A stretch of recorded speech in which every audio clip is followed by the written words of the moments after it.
Guys, today is Saturday and kakaiba tong video yung gagawin ko dahil hindi ito driving, never ano tawag doon? Hindi ito piloting or loading. So ito ay matutulog ako. Why? Kasi sabi ng asawa ko malakas daw akong humilik. Ngayon hindi ko malalaman na malakas talaga akong humilik kung hindi ko i-video hanggang malubat itong aking GoPro.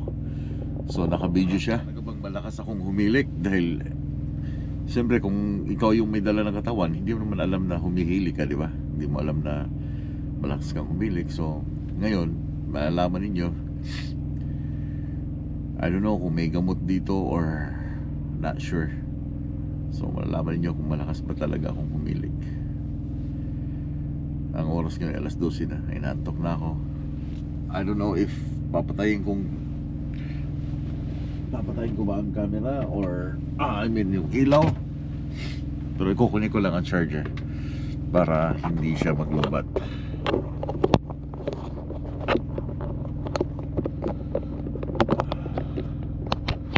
Okay. So yan, alas 12 na.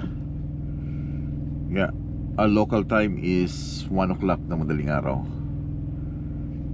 1 o'clock. Tulog na ako. Tayo ko na lang siguro. Kasi masyadong maliwanag. Good night. Let me know sa comment.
morning internet, good morning viewers, good morning mga chuy, mga chay. Today is Sunday and lakas nga pala talagang hilig ko. Pinanood ko yung video ko kanina pagkatapos dahil hindi naman siya nalubat but continuous yung recording niya dahil naka-charge naman, hindi pero malakas nga ang hilig ko. Grabe. Tuloy-tuloy. Wow. Anyway, yeah, kailangan ko magpa-consult nito para baka may meron pang tawag doon, solusyon para maiwasan yon or ma-minimize yung aking hilik, snoring. Anyway, ngayon ay Sunday nga, then mag-shower lang ako kasi baka pupunta ako sa Walmart para bibili ng tubig, then mga prutas, kunting prutas dahil wala na akong prutas na makakain. So kahapon dito ako park sa likod ni Donnie dyan, yung aking katabi na isang truck umalis na, kaya abante atras na lang ako para pupusto ako dyan. Pero kung aalis ako ngayon, ayun lang ang problema kasi maghahanap na naman ako ng parking. Tulog pa si Donnie. Yeah, meron akong appointment. Oh, ganda ng umaga dahil medyo malamig ng konti, kaya naka-sweater ako pero nakapaa, naka-chinelas. Nakapag-book na ako ng aking shower dito sa Pilot. First time kung maligo dito sa may Indiana, sa may New Haven truck stop. Meron na akong shower number or shower room number 3.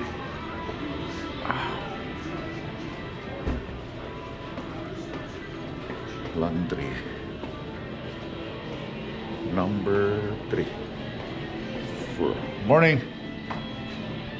40198. Oh, iba yung style nila. Ito maganda. Ito yung gusto ko lagi pag may shower room, yung meron kang lalagyan ng bag.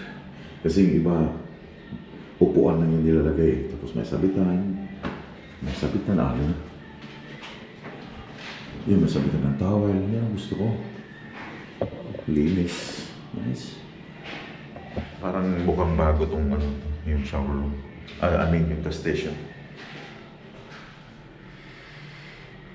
Mapalatakan dyan ako pumunta na.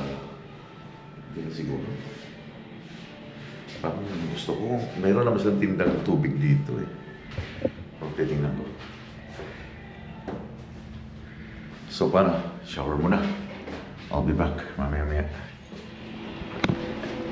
Saan ba yung showers? I'm done. So balik ako sa truck, then punta ng Walmart para bibili ng mga ganda ng may washer pala dito. Microwave. Nice.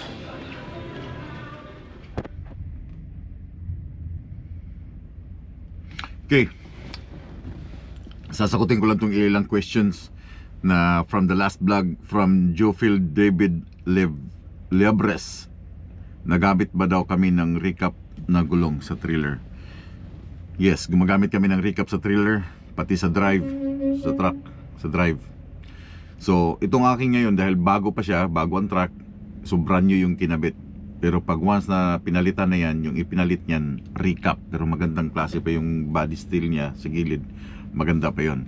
Pati ang trailer, hindi gumagamit ng mga brand new. More on recap ang trailer. Kaya kadalasan may mga sumasabog na gulong dahil recap nga yung ginagamit. But ang steering, hindi kayo pwedeng gumamit ng recap sa steering. Lahat yan brand new na Michelin. Ang company, gumagamit sila ng Michelin na brand. And si Eric Apolinario, yung ibang vlogger nilalagyan ng EI caption kahit malito para maintindihan din po ng iba. Maintindihan din naman po siguro nila kahit papano. Yeah, sige.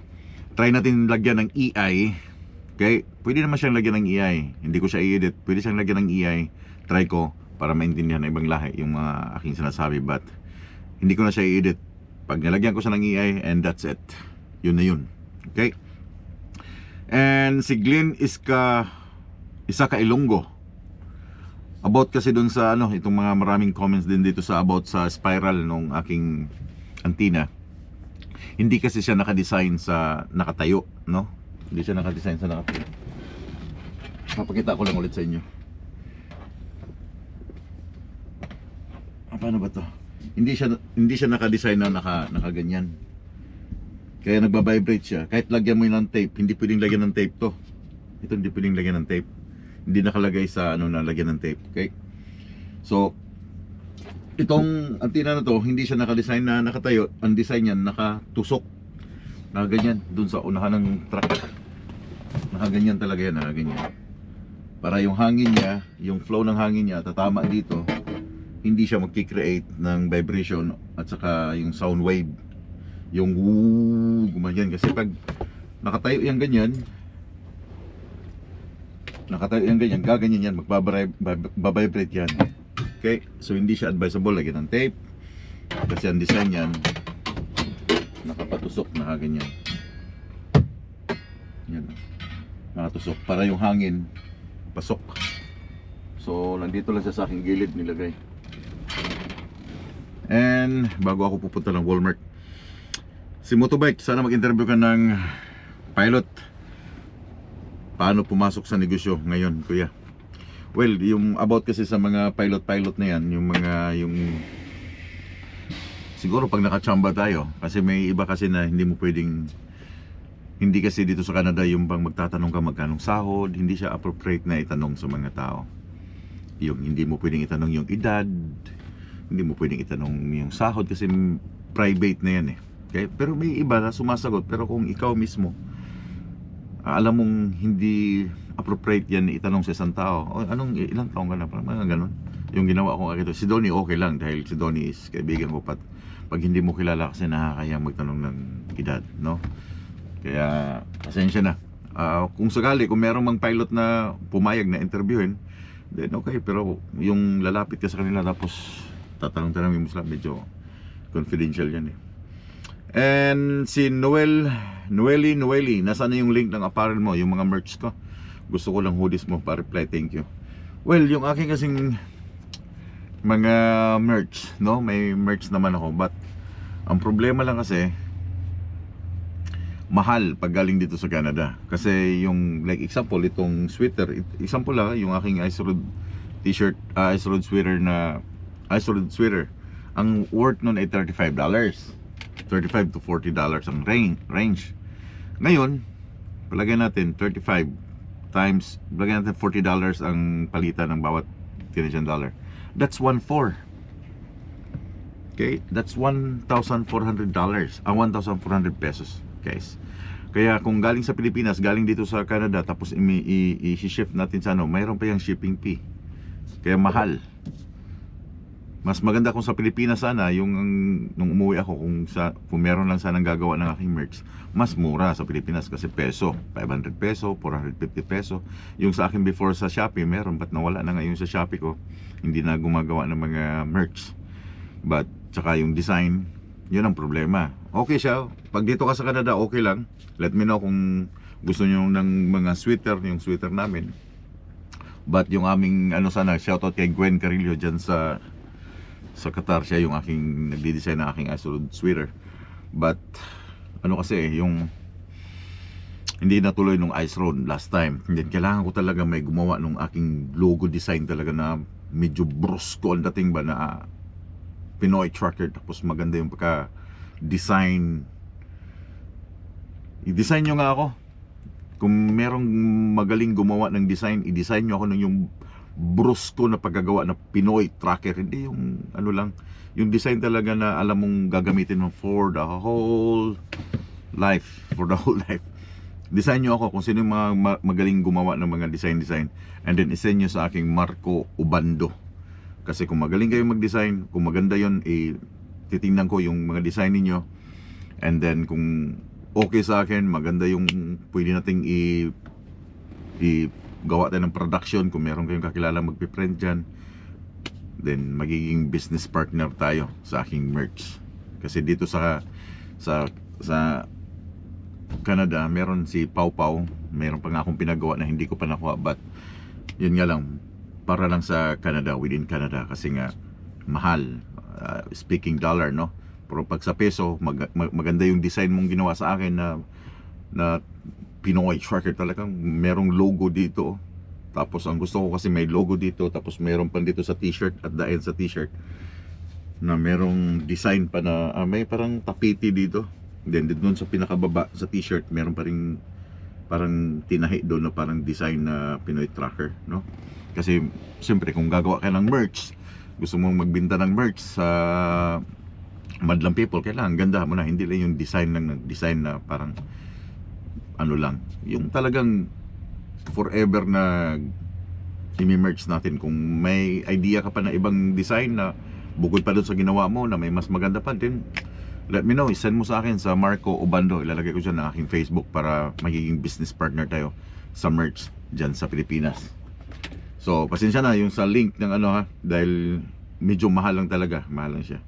And yeah, I think si Bobby Spiral, yun din ang sinasabi niya about din sa antenna, yung tutunog-tunog na ganyan, nagbabibrate. So anyway, gusto ko sanang umalis, but mawawalan ako ng pwesto dito eh. Mawawalan ako ng pwesto dito dahil Sunday today, and then daming mga truck na dumadating. Pero yeah, kagabi malakas talaga ang aking hilik. Ganun pala talaga ako matulog, talagang may tunog pala. Kasi pag once pala tayo na natutulog, akala natin hindi tayo humihilik, no? Dahil hindi natin alam eh. Pero yun nga, na-record ko kagabi, nakita ninyo na, pero I don't know kung meron ba bang gamot niyan, meron ba bang let me know, or magtatanong ako pag uwi ko sa Winnipeg, magtatanong ako sa doktor kung para ma-minimize yung aking pag-i-snore during sa gabi. Si Manoy naman meron siyang sleep apnea, yung bang tumitigil. I think sa akin wala naman akong sleep apnea, but yeah, gusto ko lang i-minimize yung aking snoring kasi nakakahiya. Example, matutulog ka sa ibang bahay, and then or nakatulog ka dyan sa, inimbita ka, nakatulog ka dyan sa sofa, tapos hilig ka na agad, di ba? Nakakahiya. So yeah, yan siguro aking gagawin pag uwi, kasi mag-off muna ako ng ilang araw pag uwi, dahil yung nga sabi ko, mga special events sa aking buhay, like yung anniversary namin ng aking asawa, Mother's Day, and then birthday ko, wala ako sa amin. So kailangan ko muna mag-off ng ilang araw, and then babalik siguro ako. Basta malalaman nyo pagkabalik ko ng Winnipeg. Ba't iniisip ko talaga, ang daming dumadating na truck eh. Wala na akong tubig, and anyway, babalikan ko kayo maya maya lang. Pag-iisipan ko muna kung aalis ako, pupunta ng Walmart or hindi. Pero ang tubig ba? Ang tubig, wala na akong tubig.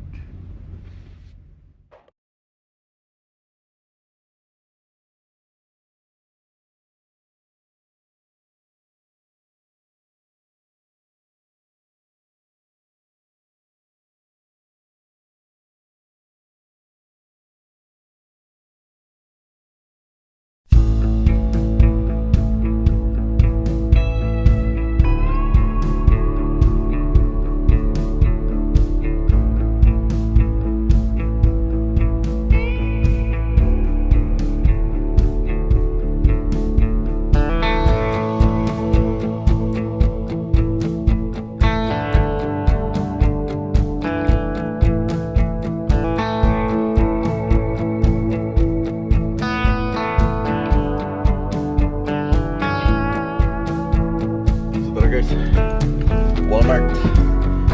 Wala ko ng tubig din, prutas.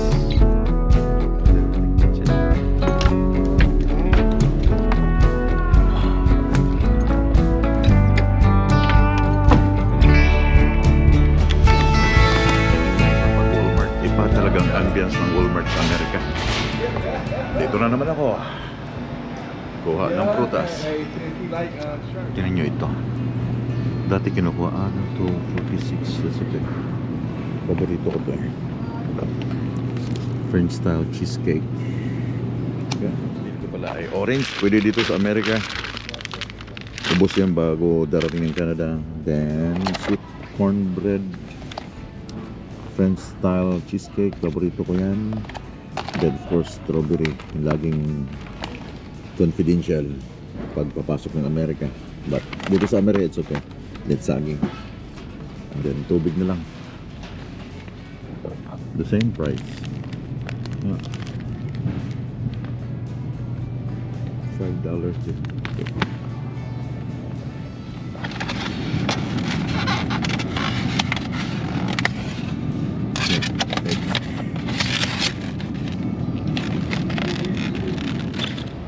Kuha sana ako ng beef. Ito magandang mga label na ganyan. May nakalagay na ilang minutes sa microwave eh. Kasi yung iba wala. Nakalagay lang ay hot beef balls, but ano nakalagay ilang minutes sa microwave. Pang snack ba every morning or maganda. $5. Maganda. 3-5 minutes. Grill 10 to 15 minutes.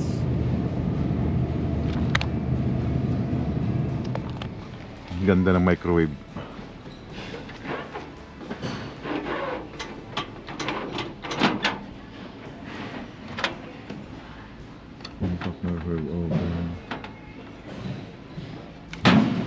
$55 USD, so mga $70.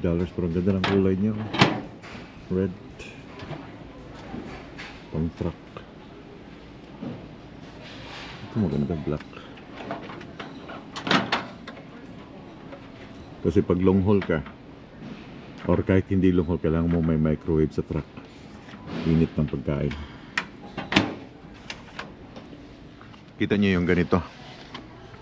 Red Bull. Wala to sa Canada na style. Wala to. Ang daming, yung nasabi ko, ang daming product sa Walmart sa Canada na wala, na hindi mo makikita, na dito mo lang makikita sa US. Ito wala to. Ito interior detailer. Oh. Hybrid ceramic. Meron na siyang isang ano, combo na lahat. Oh.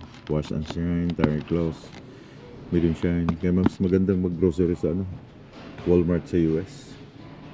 Tire shine. Oh. Diba? I don't know kung yung isang bag ay isang karton ay $10 or ang isa. Ano nga? Yung bibilhin mo lang ay iilan lang sana eh. Yung prutas, yung tubig. Wala, nakadali na naman ng short. Kasi it's summer, hindi mo kailangan ngayon ng pants. More on cargo pants, short pants. I mean, ngayong summer, hindi mo kailangan ng mga long pants. Kailangan mo lang ngayon ay mga cargo short pants. Kasi mainit. Kaya nakadali ako ng $98 USD. Mga $120. Iba na yung price. Si Portugal. Ang Portugal niya, guwapo kay tanawon eh. Guwapo, Jugentra. Yeah. Kung guwapo si 1447, mas guwapo to siya. Malaki tingnan. Diba? Oh, forma pa lang. Ano na eh. Uy, tatas kabila. Kabila ako sa kabila. Forma pa lang. 100% ano na eh. Pang malakasan na eh. Tutuwing. Huwag niyo ako ituwing dahil nag-grocery ako sa Walmart. Still lad.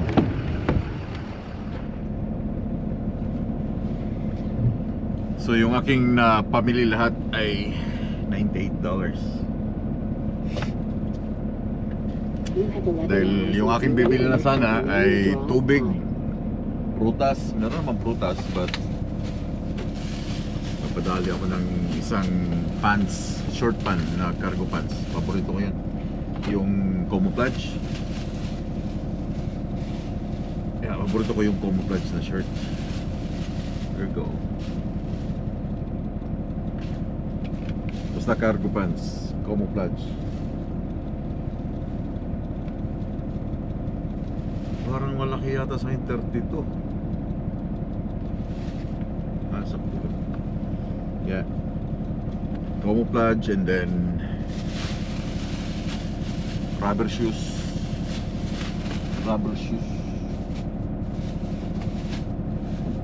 Itlog, kumuha din ng itlog, saging,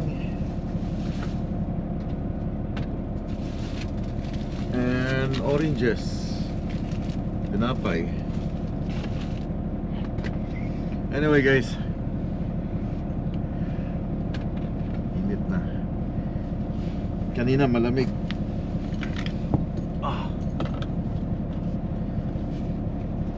Malamig kanina eh.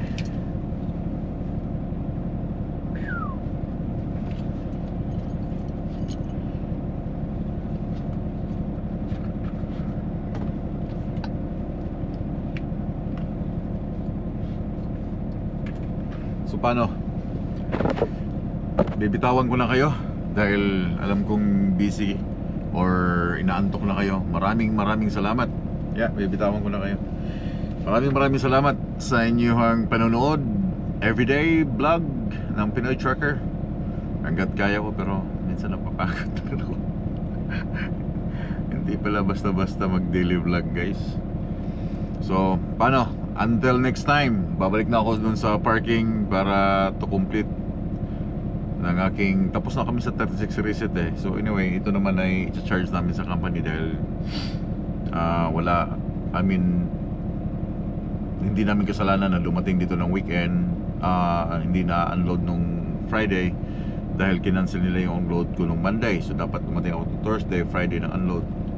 Pero isang truck lang yung na-unload nila nung Friday, yung nakasama ko.